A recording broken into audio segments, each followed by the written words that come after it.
Alright, so in the 1930s and 40s, the Nazis, man, they were killing it in many regards. Their leader, I always forget his name, it's like Dolphin something. You know, he had a lot of strong beliefs, and some of those included that whole racism thing. But it kind of sucks that they had the opportunity to prove their superiority in back-to-back world wars, but they got served that young L. Now, although they might come up short in actual world conquerors, they produced some damn good maps in Zombies history. I'm going to be honest. And because of that, I'm now being forced to rank these such maps. Remember that this is my OP Onion and that yours is 100% wrong. Also, Treyarch only, nothing else. And remasters are going to be counted as one map, so yeah, Doofenshmirtz. So, in last place, I got at the 5th spot is Verrucht, or as the idiots would say, Verrucht. And I don't know, I just don't really care for this map too much. I'll be honest, I don't think it's an awful map. If we're talking about World at War, I think it is actually a really bad map because there's not really a wonder weapon. All you really get is the PPSH to just kind of look forward to. Other than that, you don't have much going for it. Black Ops 1, I think you have a Thunder Gun. I could be wrong. In fact, I think I am wrong. I think you only get the Winter's Howl. Yeah, no, you only get the Winter's Howl in Black Ops 1. So that thing was ass back then. And then if we're looking at Black Ops 3, then we start looking at this as like a decent map that you want to play. Because you can use Gobblegums to get pack-a-punch weapons. You can get a lot of perks. You can get the Wunderwaffe. You can get a lot of stuff, train around a little bit, and you can make it kind of fun. Not to mention, I do believe the Wunderwaffe in this game does drop like power-ups, so that's something that you got going, like you got to look forward to in this map, right? Other than that, I feel like this map kind of grew stale to me because I drop on Asylum all the time in Blackout, and I mean Blackout itself kind of gets tiring, and if you're there all the time, you know, there's not a lot to do, right? So I just feel like if we're talking about replayability, which I try to rank these maps on, I don't want to play this map. It's got to come in last. I'm sorry, man. Sue me. So in at 4th, I've got Nacht der Untoten. Very first map in Zombies history. We have to give it like props. This laid the framework for Zombies, and that's cool. And I'll be honest, I kind of feel like it's underrated. If not underrated, it's definitely not overrated. I feel like there are times where I want to just hop on a Nacht and just like see what I can do. I like training. I like getting a little flamethrower. And I like running around. I know in Black Ops 1 with the remaster, you could get the Thunder Gun, so that's pretty cool. And they even remastered in Black Ops 3, which leads you to get all those Gobblegum, get some Pack-a-Punch weapons, and like really just get Juggernog and get all these perks and make it kind of fun.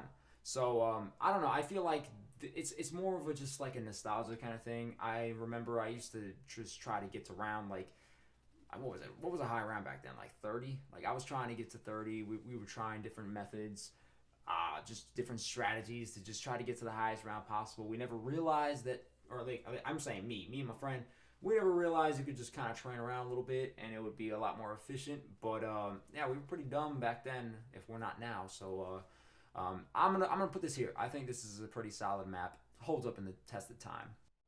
Alright, here's where, if you haven't already gotten triggered, you are definitely bound to do so, because I've got the Eisendrache in at 3.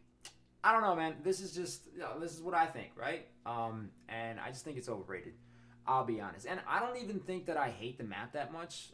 Because I think it's okay. Like, it's definitely, it's a good map. I just think people painted this to be, like, the next Origins. And, look, it's definitely got similarities. Don't get me wrong. You know, they both got staff / bows. Both got the Panzer Soldat. They're both probably, I don't know, like one of the more hyped DLCs in each of the games. You know, Black Ops 2 and Black Ops 3. And I'll be honest, like, for replayability factor, I'd hop on and play this, bro.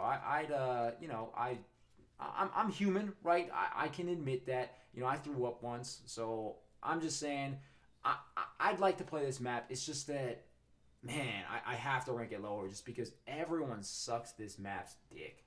You know what I mean? And it's just like, I don't think it's that good. I think here's the thing, dude. People shit on Origins for taking too long to set up the staffs and just set up the game, build all that shit. Bro, you're really gonna sit there and tell me that the bows aren't the same?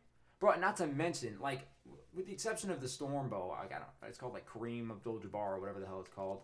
The rest of the bows suck, bro. Like, I think I built the fireball once, and then I was like, okay, it exists, you know? And then, like, that void bow, I think it was called, that thing sucked, dude. These bows suck so much compared to the staffs and origins, so I don't know, man. That's just a lot to say. All right, here's another overrated map. It's gonna be the Giant or Deriza. You know, whichever one.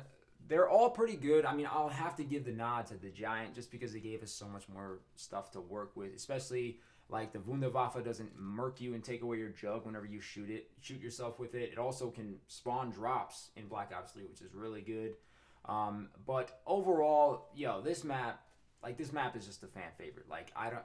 Like I understand it sounds hypocritical because I said that the Eisendrache is a fan favorite too, but I don't know. I feel like this map has so much replayability because you could just hop onto this map, just sit on the catwalk and just rank up some guns, bro, and it's just a fun time, right? You don't even have to really think about it. Think about the Eisendrache. You have to like literally get into that map and you have to be like, okay, we have to open this door and then we have to build the stabs and then get the Ragnaroks and all that, like, or not the stabs, the bows, you know. But it's kind of stressful with this map. The only thing you got to do is not open the door out of spawn that everyone shouldn't open. No one should open it because it's a bad door to open. That's the only rule you have to follow. So that's all I'm trying to say is it's really not very stressful to play this map. I think it's you just kind of hop in and you just have a good time. The Giant, that's what I think the Giant was made for. It's really easy to get pack points. You just got to link 3 teleporters, and it's just a fun time. I know that my friend, like, dude, he wants to play nothing but Darius, right? That's the only. He's like, hey, Darius, let's play it, man. And I don't know. I feel like this is probably the second best Nazi map of all time. And so let's get into the last one. Alright, so the best German map by process of elimination. I hope you were able to, come with Kino, right? Kino is it's easily top 5 maps for me all time in terms of favorites, I think. And there's a reason, man. It's just it's a really fun map to play, bro. You want to talk about Darius, right? This really like took off from where Darius left in Black Ops 1/World at War. And this map was just it was fun, bro. You just kind of run around, you just train around like with the thunder gun and stuff. Thunder gun is easily one of the best wonder weapons of all time. It's so fun. It was such a good idea. Like I remember when I first got the thunder gun. I actually don't remember, but I can imagine when I first shot it, I was like, "Oh shit, dude, that's cool, right?" I mean, it's like a little Dragon Ball Z thing, and like whoop, and then, like they all go flying back. It's really awesome, and it's actually a really practical wonder weapon too. And funny story, when I was first playing this, I used to play this on the Wii. I would sit where Juggernog was, and I'd camp here, right? Like so, I didn't really understand what training was back then. So like, I would get to round like 37 here, and I thought I was hard, So like, I mean I sucked back then. I still kind of suck now, but I thought that was interesting. I mean, we used to have the AUG on that wall by that machine turret, bro. I used to buy that shit, bro. That was sick. But what I'm trying to say is Kino easily is the best Nazi map of all time. It's a pretty good map, right? You can just like anyone hit me up, bro. We'll just play some Kino and just talk about life, bro. You know what I mean? We could talk about like Andrew Yang or Rand Paul or like other politic people, and it'll just be a fun time. Like you could just kind of you don't even have to worry about much, man. You just do the damn thing, That's what it comes down to. But yeah, man, stay chalked and Nazi.